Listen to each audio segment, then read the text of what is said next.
order. Are there any changes to the agenda? There are no changes to the agenda tonight. Perfect. No changes to the agenda. Do we have a motion to approve the agenda as presented? So moved. Second. So moved. Second. We have a motion and a second. Any further discussion? Any further discussion? All those in favor signify by saying aye. Aye. Opposed, same sign. Motion carries. On to the consent agenda. Do we have a motion to approve the consent agenda as presented? So moved. Sorry, just shaking things up. I'll second. All right, we have a motion and a second. Any further discussion? Any further discussion? Jeff, please poll the board. Commissioner Rosted, Yes. Commissioner Deutsch, Aye. Commissioner Absey, Aye. Commissioner Dawson, Aye. Commissioner Hill, Aye, motion carries. On to the regular agenda, recognition of audience. Do we have anybody in the audience who wishes to speak who is not currently on the agenda, scheduled to speak later? Anybody in the audience? Seeing none and hearing none, we'll move on to the director's report. Susan. Good evening, Commissioners. So I just have a few updates tonight to provide to you. The first one is a golf summary. So we officially ended the golf season on November 3rd when we closed Rose Creek and Edgewood. But I think I've got some pretty good information to share. We had a great overall season with our golf operation. Just to provide just a couple highlights. Overall, we finished the year with total rounds of 14,562, which is quite a bit higher. Oh, excuse me, I take that back. Total rounds for the season was 161,788. Was the 14,000 how many you played? So yeah. That was how many shots it took to on one of the holes at Edgewood. To finish one round. That 14,000 actually was the variance. So that is a year-over-year growth compared to 2023. So we had a really great season. You know, the weather cooperated. It was starting out the season with rain, but then really dried out. So we had 31 days of additional golf just due to weather. So the season golf passes, we're staying relatively steady. We sold a few more, about 74 more than we did previously. And then at the next Planning Commission meeting, Brock Leitz, our finance director, will provide just an overall financial summary, and we'll include a little bit more specific information on revenue. Still kind of closing out the season with some expenses coming in for our golf operation. But overall, it was a very successful season. We also had a really good season with our new restaurant vendor out there, CJ's. As just a reminder, as part of the lease agreement that we have with them, we receive 12% of the gross sales. And through September, overall gross sales were at 733,000. So we do believe we should hit that $1 million range, or they should hit that $1 million range here, through the end of the year, which is definitely where we set that goal, and we thought we would be pretty pleased with if we hit that margin. So they are still open. Their hours are staying the same right now. We have not heard from CJ's if they plan to change those hours now that the golf season is over. Just another quick update in golf or on golf. So we are still in the process of interviewing for the director of golf position. We were tentatively bringing 2 or 3 applicants back in for the final round of interviews, and that is scheduled for next week. So more to come after next week. And then wanted to provide just an update on the Park System Master Plan. We had our consultants from Pros Consulting and Confluence in town that last weekend in October through the 1st of November. And we had some really great engagement sessions with some of our user groups and just community partners. We had 69 people that attended, and out of those 69, 53 groups were represented when you looked at Fargo, West Fargo, Moorhead, all together. So we were pleased with the input. I mean, I think there was a variety. Our consultants are going to summarize that input, and they'll be providing that information to us. here in the next coming weeks. Really, the next steps for our park system master plan is going to be driving people to our website for the social pinpoint, where people will be able to provide additional input, complete surveys. It's a great interactive map. And we'll be doing a marketing promotion here soon to really drive traffic to that website. It's live right now, so you could go on and provide that input. But like I said, we're going to be kicking it off with some of our community events, and that's where we'll have staff available to talk a little bit more about that. We'll be available at, we're doing at the Broadway Square tree lighting, which is on November 26th from 6 to 8. We'll also be at a business after hours and then at the Santa Village. So again, we're excited about the input that we've received and excited about even more that we'll receive through this process. And with that, I don't have any more updates, but I'd be happy to answer any questions. They always say it's good if you're golfing in November in the north. Quick question on the spot of that. Do we know that is that rounds that were actually completed, like started and completed? I know there were some issues with people booking rounds, not showing up and all that stuff, right? Do we know if that's checked in rounds? Those are Paid yep, for yep, rounds. So that's actual. rounds. Yep. Wow. Okay, thank you. Any other questions? All right, hearing none, we'll move on to item number 3. We have Mr. Rocky Schneider here from the Downtown Community Partnership to give us an update on Broadway Square. And as always, you bring props. I'm Rocky Schneider, Downtown Community Partnership, and I have a lot of slides. There's like pictures, one picture on each slide, so it should go fast. But first, There you go. I didn't say anything important. So, how does somebody switch for me the slides? Oh, back there. Okay. Just want to go to the second slide because it's the same thing as this. But okay.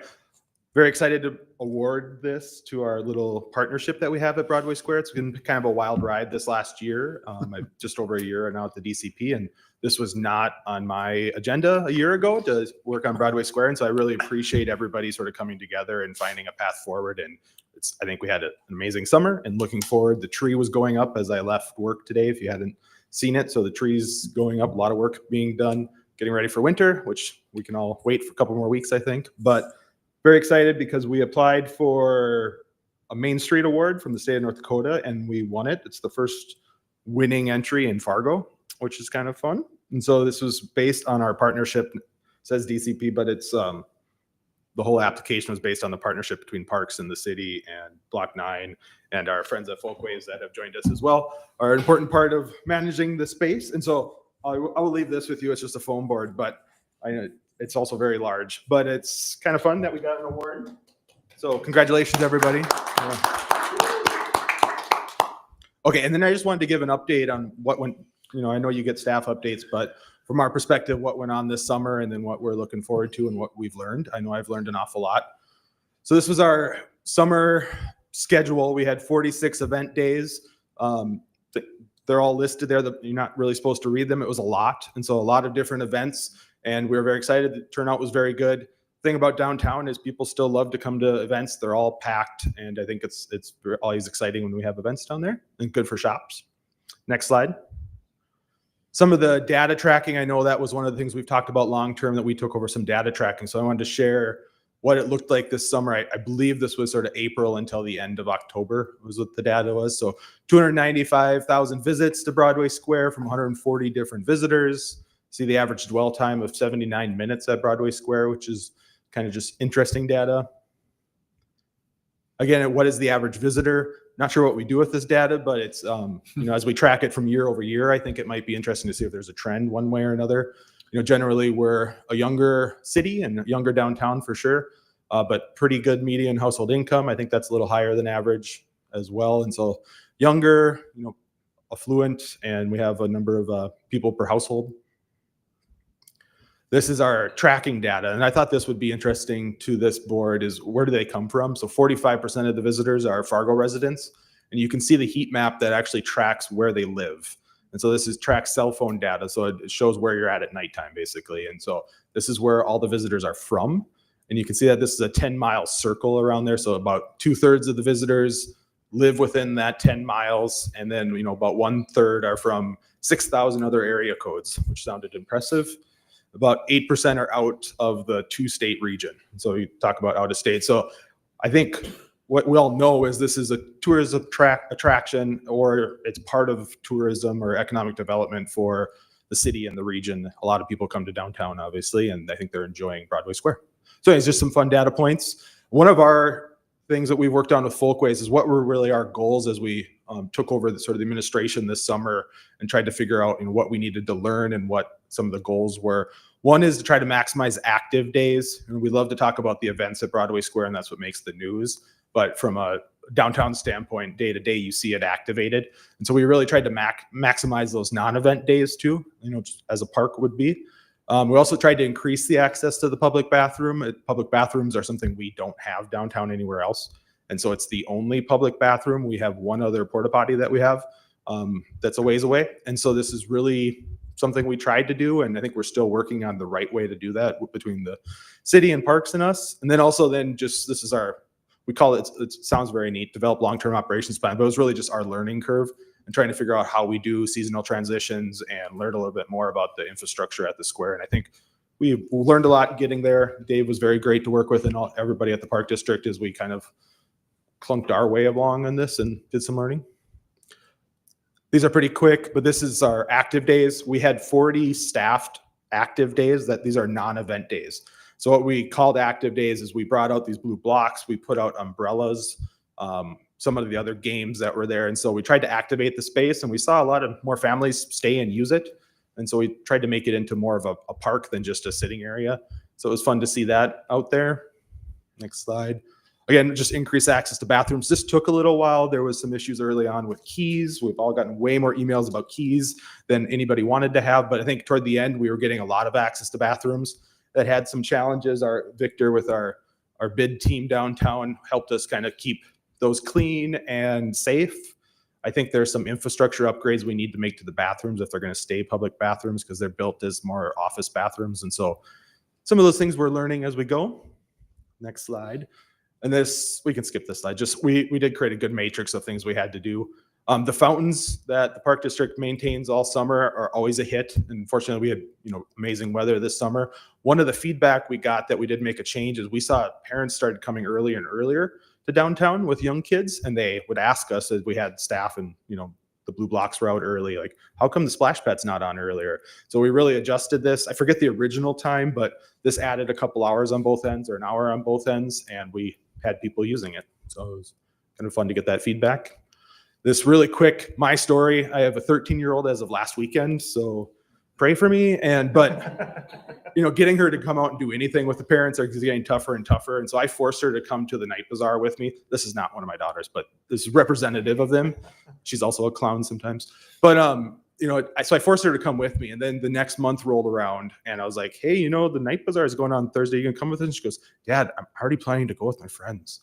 And so she went without me, but it was just cool because it's like an event she could go to that, had to force her to once, but now she's going to go back, and it's something a teenager can do and go have fun and be different and enjoy the weirdness of Folkways brings to our community, which is great. This is another thing I think that we've done very well downtown in general, but at Broadway Square has really been a center for a lot of cultural events. I know many of you were at a lot of those, and so this is just a couple of them. Juneteenth and Somali Heritage Day, All African Festival. If you didn't see any of those, they were packed, and I think it was really a neat thing we get to do. And I know parks in general are a big host of cultural festivals, so appreciate all that. And of course, all these are free of charge, which is always nice. Red River Market, again, a key driver of traffic and tourism, and I think just quality of life. They celebrated their 10th anniversary, so I wanted to give them some recognition on this. Again, you probably all saw this, which is not why we do all this, but it's really nice to see that we do get some good press on all these different type of events. I think people they make good pictures and they make good tourism, to get out the word out about Fargo. So thanks to you for your collaboration. There was lots of partnerships. This is the guys working on the splash pad, cleaning it out at the end of the year. I think it took a lot of coordination, figuring out who the right contact is with everybody. And I think we've gotten there pretty smoothly now. And once Jeff gets back to his office, I'm sure he'll send around an updated contract that we all get to work on soon. But yeah, so these are a bunch of thank you slides that we can kind of go through really quick so I can get it out. City of Fargo, I think getting them to the table going into next year is going to be especially important. They did pass their budget finally, and there's some money in there for Broadway Square. I also want to give props to the Heart Team. If you don't know what the Heart Team is, that's the homeless engagement and assistance response team, something like that. But they are the homeless outreach team downtown, and they are amazing. They walk up and down Broadway every day from 10 to 6 and are sort of immediately there if you ever have an issue, and they come and they know everybody and they help divert and redirect situations. And they've been great at Broadway Square to help us kind of keep that active place. Police department, always good. Thank them, and they've been good responsiveness for us. And they almost use Broadway Square as kind of a home hub too when they do their patrols. So it's kind of nice as making that the center of downtown. The Folkways team wanted you to see who those faces are that kind of help activate the space every day. We've got a lot of stewards, and then Joe Burgum is the team lead, and Tori has been our main event contact. And I know that's one of the things we're working on is how do we keep that event communication going over the winter so that we don't lose anybody that wants to use the space next year.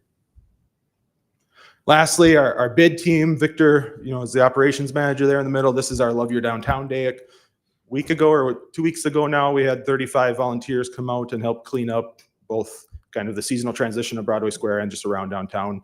Miss North Dakota's in there, helped with this event, and then my DCP team as well. Otherwise, we're ready for winter. Like I said, the tree's going up. The Holiday Lights Parade is December 7th. Don't believe the fake Facebook pages if you saw me on TV. It's not December 2nd, it's December 7th, and we're very excited to have winter at the square.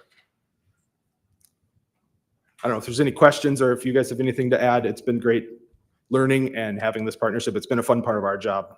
We love Broadway Square because seeing kids' smiling faces when you're at work is amazing, and it kind of helps you get through whatever you're going through. So. I think I would just like to thank Rocky and team and Folkways. We understand that it was not something that maybe you were expecting, and I think it went pretty seamless. I know Dave was quite complimentary in working alongside both organizations. So thanks for that. Thank you. I really appreciate the stats and the data too, and I know it may seem kind of frivolous, but it is good. I think it's good for us to see who is using it, right? And so we can sit and argue anecdotally about everybody uses it, nobody uses it, but if we actually have data to look at and say how many people, where did they come from? And for me, the surprising thing was 63%, 2/3 are within 10 miles, right? So it shows you that it's not just a tourist attraction, that the community is using it. And I think, I don't know if you or I or whoever, we've been talking about too, of downtown is a neighborhood as well, right? And so, yes, this is a community park, I would call it. Not obviously that the stats show that as well, but it is also, a neighborhood park. And I don't know, I was at the Somali Day kind of unintentionally. It was one of those, let's get some ice cream and go over to the Broadway Square, and we're like, wow, what's going on? And it was fun to have my 6-year-old daughter there, kind of just watching, observing, music, dancing. It was a really, really fantastic experience, and what a great use of that space, right? And to have a celebration like that in kind of the center of downtown Fargo, I thought was really great. So appreciate all the work you are all doing, and appreciate the partnership, and more good things to come, hopefully. Thank you. Thanks. Any other comments or questions, Jerry? Thanks, Rocky. Thanks, Rocky. And we will take our prop. Our Can you award, sign it our too? We want our it signed. prestigious award. Did nice. the governor Thank you. present it to you? So it was presented at the Main Street Conference, which was at Block. Can you just come back up and, Oh, sorry. that's an official question. Get it on the record. It's just Sure. The Main Street Award was presented at the Main Street Conference, which was canceled last year, and so they reheld it in Watford City. I don't know if the last time you've driven to Watford City, but fortunately Charlie Johnson was going, and he was part of our funding piece this year. So Charlie Johnson with the CBB, or Visit Fargo Moorhead, accepted it on our behalf, but the governor did award it at that, I believe. So. congratulations. Thank you. Perfect. All right, we will move on to item number 4. So as most of us are aware, some may not be, we have a new structure with kind of our meetings going forward. So now we have a planning committee meeting and a governance committee meeting. And so what we'll try to do is kind of have this be a standing item on this agenda is to sort of give updates. And hopefully as we move along with these committees, we'll actually have kind of action items for these committees to present. But for now, we'll just start with some updates. So Vicki, if you can give us an update on the planning committee. Okay, so the planning committee meets the third Wednesday of each month, kind of pending holidays, but typically the third Wednesday of the month in the morning. And the members of the committee would be Commissioner Absey and Commissioner Deutsch and myself, as well as the staff. And obviously any commissioners and staff can attend as they wish. Just an overview of our, Vicki, yes. The third Wednesday? Wouldn't it be the second Wednesday? Because it's tomorrow, Third. isn't it? Third Wednesday. It's the third? Oh, Better okay. not be tomorrow. Tomorrow's the Sorry, second my Wednesday. bad. It's all right. It's all right. But there's exceptions to all those, so, maybe it's. Okay, so kind of our overview of what our goals are and what our points of our committee are. Working and maintaining the strategic plan, the long-range financial plan, capital improvement plan, the annual budget, review and prepare the finance and budget performance updates. And so a lot of the things that we need to move forward on the board will come through the planning committee. And at this month's meeting, we had one of our guests, Ryan Such, came to us with a review of post-2 baseball and some needs at the park. They're fairly serious maintenance issues that really kind of fall into the safety category and the future of that ball field. And so right now it's with the staff looking into what plans Post2 had put together and some of the information they've gathered on how the repairs can be made, and then they'll bring it back to us probably possibly at the next planning meeting. Would that be right, Mr. Beets? Maybe maybe by the next meeting. Another one was reviewing the request to solicit bids for 2025 Park District equipment, which you saw on the consent agenda, which we approved tonight. And then we also had Terra Consulting come in and ask about placing permanent and temporary cell towers at Mickelson and South Park. And at present time, we are having, the staff is working with them on negotiating a contract. We asked some questions about placement and how it would impact our parks and even our cell shop. So that's the overview of the planning committee. All right, any questions, additional comments? Okay, item number 5, governance committee update. There will be, with the committee structure, it's going to be 3 and 2. So I think the idea is the vice president will chair the planning committee, the president will chair the governance committee. There'll be 2 currently. That is myself, and Jerry is the other member. Same situation. We meet the 4th Wednesday now at 8:15 a.m. All the commissioners are welcome, but at least the 2 assigned are Jerry and me for the time being. So the first meeting was kind of interesting too, just looking at some of our ordinances that haven't been updated since I think it was 2005. And so was it 2006? Thank you. Yeah. So I think that alone, kind of going into our first meeting, was a pretty good sign that that's the type of thing that committee should be working on. So we did go over, we gave kind of an update. We did go over the annual work plan. So that was approved as well with our new governance model.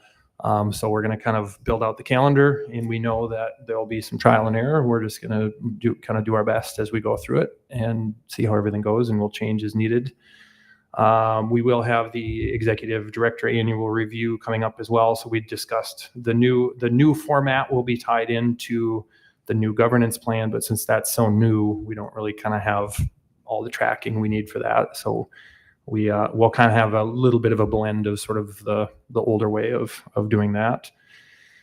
Again, we kind of talked about the ordinances and the policies. I can't remember the exact number. I want to say there was it 10 policies or something along those lines. We have kind of a list of policies, and so I think our goal for the year would be to sort of try to review those. And so ideally, we ask the staff to go back and kind of have a priority list, right? So sort of what are the most important ones?